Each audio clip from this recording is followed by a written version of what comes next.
Students, welcome back to my channel biology with Deepti Jain from Vardhaman coaching. तो आज का हमारा टॉपिक है फ्रूट। इससे लास्ट वीडियो जो थी वो सीड, उसमें मैंने डिस्क्राइब करा है। तो सीड की वीडियो अपलोड हो चुकी है, उसका लिंक मैंने इस वीडियो में मेंशन कर दिया है। तो स्टार्ट करते हैं टॉपिक फ्रूट। तो आफ्टर फर्टिलाइजेशन, जैसे मैंने कल लास्ट वीडियो में बताया था कि जो ओव्यूल्स होते हैं वो सीड में कन्वर्ट हो जाते हैं। तो उसी तरीके से जो फ्रूट फॉर्म्ड होता है वो किससे फॉर्म्ड होता है? जब मेच्योर ओवरी हो जाती है, ओवरी के अंदर जो ओव्यूल्स हैं वो ओव्यूल कन्वर्ट हो गए सीड में, और जो ओवरी होती है वो कन्वर्ट हो जाती है फ्रूट के अंदर। तो मेच्योर ओवरी जो है, यानी कि मेच्योर ओवरी जो है कन्वर्ट होके किसको फॉर्म करती है? फ्रूट को फॉर्म करती है। तो उसको हम बोलते हैं ओवरी। तो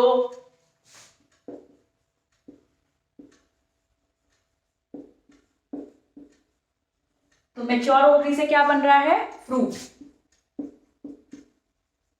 और जो ओवरी की वॉल होती है, ओवरी की वॉल क्या बनाती है? फ्रूट वॉल, जिनको बोला जाता है पेरिकार्प। ठीक है, इनको हम क्या बोलते हैं? पेरिकार्प बोलते हैं। तो ये एंडोकार्प, मीजोकार्प, एक्टोकार्प, 3 टाइप की लेयर होती हैं, वॉल होती हैं ओवरी की फ्रूट की। तो तीनों को मिला के हम क्या बोला जाता है? पेरिकार्प। तो इसके अंदर 3 हम ले लेते हैं, एक्टो,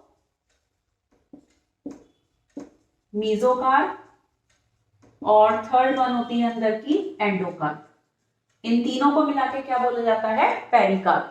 इसके अलावा जो फ्रूट्स होते हैं वो कुछ फ्रूट्स हमको ड्राई फ्रूट्स मिलेंगे, कुछ फ्लैशी फ्रूट होते हैं, कुछ जूसी फ्रूट होते हैं। मतलब फ्लैशी और जूसी फ्रूट्स होते हैं। तो जैसे कि फ्लैशी फ्रूट, फ्लैशी फ्रूट में कौन आ गया एग्जांपल? जैसे मैंगो एंड ऑरेंजेस। ठीक है, इसी तरह से ड्राई फ्रूट जो होते हैं, जो हम बेसिकली ड्राई फ्रूट्स के फॉर्म में, ड्राई नट्स के फॉर्म में खाते यूज करते हैं, तो वो हमारे होते हैं ड्राई। तो उसमें आ जाता है मस्टर्ड, ग्राउंडनट। ये हमारे कौन से हो गए? ड्राई फ्रूट होते हैं। इसके अलावा नॉर्मली जो हम बोलते हैं वो बोलते हैं कि जो फ्रूट है वो ओवरी से फॉर्म होता है, तो उसको हम फ्रूट बोलते हैं। तो फ्रूट के फॉर्मेशन के बेसिस पे ये 2 टाइप के फ्रूट्स होते हैं, types of fruits. First is the true fruit, ठीक है, और second is the false fruit.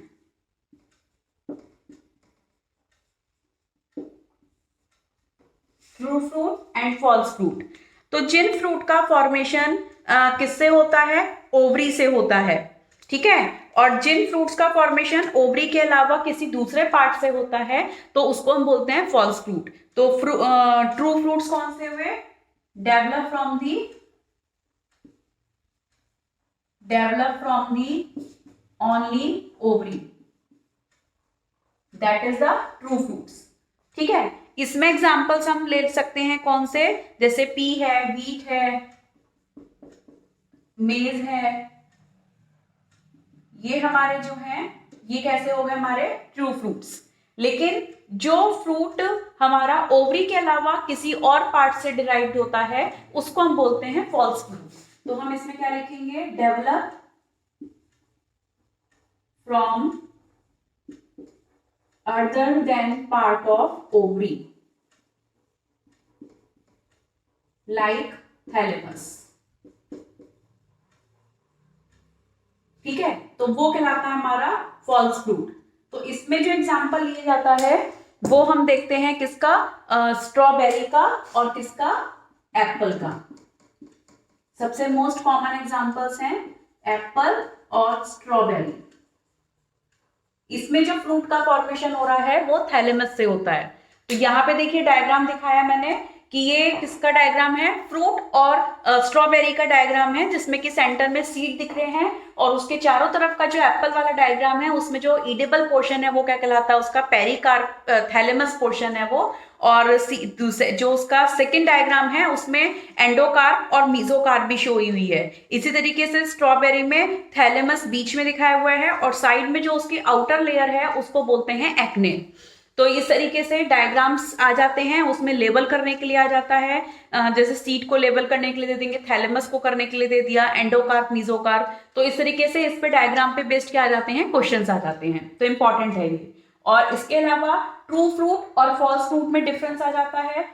Question पूछ लेते हैं कि एप्पल किस टाइप का फ्रूट है, तो आंसर हो गया फॉल्स। और कौन से पार्ट से डिराइव्ड हो रहा है, या इसको हम क्यों फॉल्स फ्रूट बोल रहे हैं, तो आंसर क्या आएगा कि क्योंकि ये जो फ्रूट है वो किससे फॉर्म्ड हो रहा है, थैलेमस से डिराइव्ड हो रहा है, ओवरी से डिराइव्ड नहीं हो रहा, इसीलिए इसको क्या बोला जाता है, फॉल्स फ्रूट। अगर कोई फ्रूट ओवरी से डिराइव्ड हो रहा है तो वो ट्रू फ्रूट, और अगर ओवरी के अलावा किसी और पार्ट से डिराइव्ड हो रहा है तो वो फॉल्स फ्रूट। इसके अलावा एक फ्रूट और हम पढ़ते हैं, वो होता है पार्थिनोकार्पिक फ्रूट।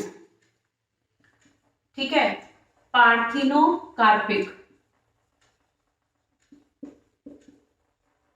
पार्थिनोकार्पिक फ्रूट जो होता है, जो ये फ्रूट है ये डेवलप होता है विदाउट फर्टिलाइजेशन।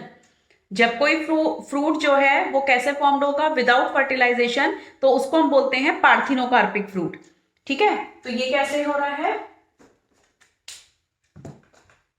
डिराइव्ड फ्रॉम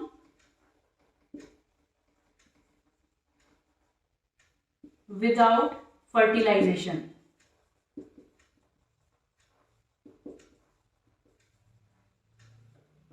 ठीक है, विदाउट फर्टिलाइजेशन जो डिराइव्ड हो रहा है वो क्या कहलाया, पार्थिनोकार्पिक फ्रूट्स।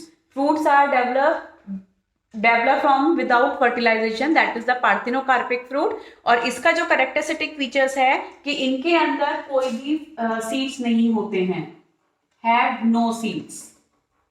ठीक है, इसमें एग्जांपल हम कौन सा ले लेते हैं, बनाना। ठीक है, तो बनाना के अंदर सीड्स नहीं होते हैं, और इसको जो है आर्टिफिशियली इंड्यूस कराया जाता है ग्रोथ हार्मोन की वजह के थ्रू, पार्थिनोकार्पी को, ताकि फ्रूट के अंदर सीड का फॉर्मेशन ना हो। ठीक, तो इसको हम लोग आर्टिफिशियली भी इसको प्रोड्यूस करा सकते हैं। तो पार्थिनोकार्पिक फ्रूट भी इंपॉर्टेंट है, 1 मार्क्स में क्वेश्चन पुटअप होता है, ट्रू फ्रूट भी और फॉल्स फ्रूट भी, और बाकी डायग्राम बेस्ड क्वेश्चन आते हैं। नेक्स्ट हम यहाँ ले रहे हैं एपोमिक्सिस और पॉलीएम्ब्रियोनी। तो एपोमिक्सिस जो होता है ये एक्चुअल में असेक्सुअल जो रिप्रोडक्शन है उसी टाइप का एक रिप्रोडक्शन है, और सेक्सुअल रिप्रोडक्शन की मिमिक्री कहलाती है। तो phenomenon of asexual reproduction that imitates sexual reproduction by the formation of seeds without fertilization. Fertilization के बिना जब ये क्या कर रहा है, विदाउट फर्टिलाइजेशन किसी भी सीड को डेवलप कर रहा है, तो इसमें जो प्रोसेस है वो कहलाता है एपोमिक्सिस, या हम इसको बोलते हैं एगेमोस्पर्मी। ठीक है, एगेमोस्पर्मी भी बोलते हैं इसको। तो एपोमिक्सिस और एगेमोस्पर्मी, तो ये जो फ्लावरिंग प्लांट्स हैं जैसे एस्टेरिएसी फैमिली है, ग्रासेस फैमिली है, उसमें ये मैकेनिज्म शो होती है, और इसमें एपोमिक्टिक सीड्स जो हैं वो विदाउट फर्टिलाइजेशन डेवलप हो रहे हैं।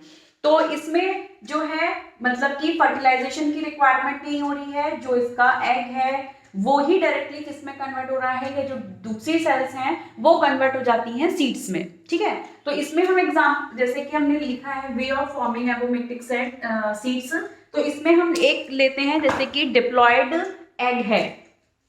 ठीक है, तो डिप्लॉयड एग डायरेक्टली किसमें चेंज हो गया, एम्ब्रियो में। ठीक है, कैसे चेंज हुआ, नो फर्टिलाइजेशन, कोई भी फर्टिलाइजेशन नहीं हुआ यहां पर, और नो रिडक्शन डिवीजन। अगर रिडक्शन डिवीजन होता तो क्या होता, नंबर ऑफ क्रोमोसोम्स हाफ हो जाते, लेकिन यहाँ पे डिप्लॉयड एग किसमें कन्वर्ट हो रहा है, एम्ब्रियो में, डिप्लॉयड फॉर्म में ही आ रहा है, क्योंकि एम्ब्रियो जो है, जाइगोट जो होता है वो डिप्लॉयड नेचर का होता है, तो एम्ब्रियो भी यहाँ पे क्या होगा, डिप्लॉयड नेचर का ही होगा। ये 2n है, तो ये भी क्या बना 2n, क्योंकि इसके अंदर कोई भी रिडक्शन डिवीजन नहीं हो रहा है, ना ही कोई फर्टिलाइजेशन हो रहा है, जिसकी वजह से डिप्लॉयड एग डायरेक्टली कन्वर्ट हो गया एम्ब्रियो में। तो ये एक एपोमिक्सिस का एग्जांपल हो गया। उसी तरीके से हम इसमें एक ले लेते हैं न्यूसेलस। जो सेल्स होती है न्यूसेलस की वो डिप्लॉयड नेचर की होती हैं। ठीक है, सेल्स ऑफ न्यूसेलस ये कैसी होती हैं, डिप्लॉयड होती हैं, और ये ही डायरेक्टली किस में कन्वर्ट हो जाती हैं, ये डिवाइड करना स्टार्ट कर देती हैं, और जो है एम्ब्रियो के अंदर कन्वर्ट हो जाती हैं। तो इसमें भी क्या हो रहा है, विदाउट फर्टिलाइजेशन, नो फर्टिलाइजेशन। ठीक, कोई फर्टिलाइजेशन नहीं हो रहा, और ये भी क्या है, एम्ब्रियो भी क्या हो गई, डिप्लॉयड फॉर्म में बन गई। इसने क्या कर दिया, स्टार्ट डिवीजन। ठीक है, डिवीजन भी कैसा होगा इसमें, माइटोटिक डिवीजन होगा, क्योंकि ये भी डिप्लॉयड है ना, और इसको भी डिप्लॉयड में ही कन्वर्ट होना है, तो माइटोटिक डिवीजन होगा। तो इसमें जो है डिवीजन करके न्यूसेलस सेल्स जो है वो किस में कन्वर्ट हो सकती हैं, एम्ब्रियो में कन्वर्ट हो जाती हैं। तो इसमें एग्जांपल हम ले लेते हैं, एक तो ले लेते हैं सिट्रस फ्रूट और मैंगो। ठीक है, तो ये एग्जांपल्स हम किसके ले रहे हैं, एपोमिक्सिस के। इंपॉर्टेंट है एपोमिक्सिस। एपोमिक्सिस और पॉलीएम्ब्रियोनी में डिफरेंस भी आ जाता है, इसकी इंपॉर्टेंस भी आती है।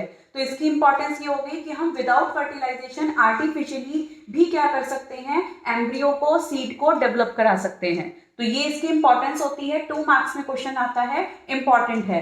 फिर हम देखते हैं polyembryony. Polyembryony, poly means more than one. जब एक से ज्यादा एम्ब्रियो डेवलप हो रहे हैं, यानी कि एक से ज्यादा सीड डेवलप हो रहे हैं, तो वो क्या कहलाया, पॉलीएम्ब्रियोनी। तो हमने क्या बोला, the occurrence of more than one embryo in a seed. एक सीड के अंदर एक से ज्यादा जब एम्ब्रियो डेवलप हो रहे हैं, तो वो क्या कहलाएगा, पॉलीएम्ब्रियोनी। तो इसमें एग्जांपल आ जाता है ऑरेंजेस। जैसे पार्थिनोकार्पी में कोई भी सीड नहीं होता है, पॉलीएम्ब्रियोनी में सीड्स ज्यादा होंगे, एम्ब्रियो ज्यादा होंगे, तो उसको हमने बोला पॉलीएम्ब्रियोनी। तो इसमें जो वेज हैं पॉलीएम्ब्रियोनिक सीड के फॉर्मेशन के, वो क्या कहते हैं, इसमें एक तो आ जाता है कि जो सिनर्जिड सेल्स हैं, न्यूसेलस सेल्स हैं, इंटेगुमेंट सेल्स हैं, वो डेवलप हो जाती हैं किसमें, एम्ब्रियो में। ठीक है, कौन कौन सी सेल्स, एक तो हो गई सिनर्जिड और सेल्स ऑफ न्यूसेलस, और कौन सी, सेल्स ऑफ इंटेगुमेंट। ये किस में कन्वर्ट हो गई, सारी वो जाती हैं एम्ब्रियो में। ठीक है, तो इससे क्या हो गया, जब ये सारी सेल्स एम्ब्रियो में कन्वर्ट हो रही हैं, तो मोर देन वन सेल हो, मोर देन वन एम्ब्रियो हो गए। और इसके अलावा अगर एक ओव्यूल में एक से ज्यादा एम्ब्रियो सैक का फॉर्मेशन हो जाता है, ठीक है, तो हम इसमें क्या लिख देते हैं, formation of more than one embryo sac in one ovule. ठीक है, जब एक से ज्यादा एम्ब्रियो सैक होंगे तो फर्टिलाइजेशन ज्यादा हो जाएगा ना, तो उससे क्या होगा, ज्यादा एम्ब्रियो डेवलप होंगे, तो पॉलीएम्ब्रियोनी हो गई।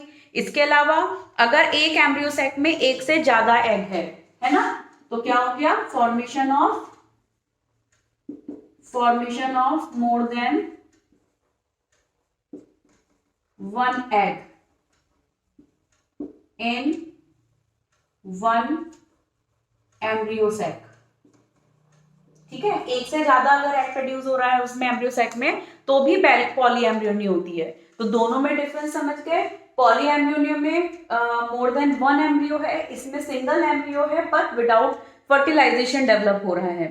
ठीक है, और इसके अलावा एक क्वेश्चन पुटअप होता है एग्जाम्स में कि जो ऑर्नामेंटल प्लांट्स होते हैं, कभी आप रोज है, हिबिस्कस है, तो उसमें आप कोई फ्रूट नहीं देखते हैं। तो क्यों नहीं देखते हैं, क्योंकि उनके अंदर क्या होता है कि कुछ डिवाइसेस होती हैं जिसके थ्रू फर्टिलाइजेशन नहीं हो पाता है और उसमें फ्रूट का फॉर्मेशन नहीं होता। जैसे कि सपोज करिए उसके स्टेमन्स स्टेराइल हो गए, है ना, या टाइमिंग पीरियड उसका सेम नहीं हो रहा है, तो जिसकी वजह से उनमें क्या हो जाता है, स्टेरिलिटी की वजह से उनके अंदर फ्रूट का फॉर्मेशन नहीं हो पाता। और फ्रूट के फॉर्मेशन ना होने से जितने भी ऑर्नामेंटल प्लांट्स हैं, सब में ये चीज अप्लाई होती है, चाहे वो रोज हो, हिबिस्कस हो, या कोई भी और एग्जाम्पल अगर हम लेते हैं, तो सब में यही चीज आती है कि उनके अंदर पॉलन जो है, पॉलन प्रोड्यूस नहीं होते स्टेमन में, या उनका नॉन फंक्शनल एग होगा, ठीक है, या फिर उनके नॉन फंक्शनल ओव्यूल्स होंगे, या उनके अंदर सेल्फ स्टेरिलिटी हो गई। तो इस तरीके से 3-4 पॉइंट होते हैं, सेल्फ स्टेरिलिटी एक हो गया, नॉन फंक्शनल पॉलन ग्रेन्स हो गए, और नॉन फंक्शनल एग हो गया, है ना, और स्टेमन्स स्टेराइल हो गए। तो इसकी वजह से क्या होता है कि कोई भी ऑर्नामेंटल प्लांट क्या नहीं कर सकता, फ्रूट को प्रोड्यूस नहीं कर सकता। उनमें से इसमें से कोई भी एक रीजन हो सकता है। तो यहाँ पे टॉपिक कंप्लीट होता है, और चैप्टर्स के भी सारे टॉपिक यहाँ पे कंप्लीट होते हैं। अगर कोई आपको और टॉपिक है रह गया है तो आप बता सकते हैं मेरे को, कमेंट बॉक्स में मेंशन कर दीजिएगा। और भी अगर आपको कोई टॉपिक या चैप्टर समझना है तो अब मैं उसकी वीडियो अपलोड कर दूंगी, तो आप प्लीज़ कमेंट बॉक्स में मेंशन कर सकते हैं। तो see you on the next video, bye bye.